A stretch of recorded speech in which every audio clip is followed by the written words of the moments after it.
परमात्मने नमः।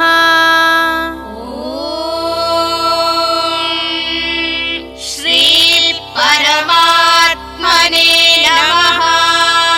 श्रीमद्भगवद्गीता श्रीमद्भगवद्गीता अथ दशमोऽध्यायः।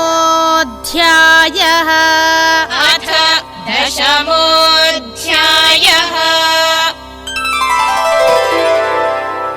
श्रीभगवानुवाच श्रीभगवानुवाच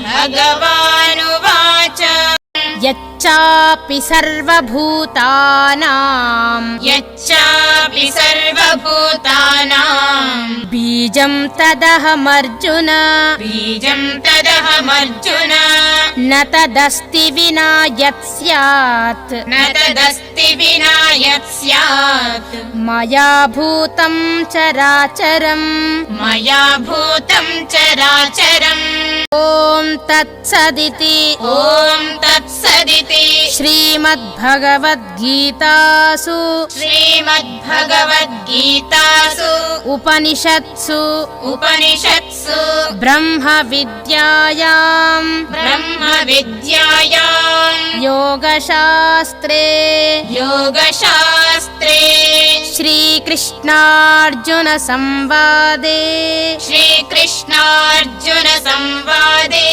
विभूतियोगो नाम दशमोऽध्यायः।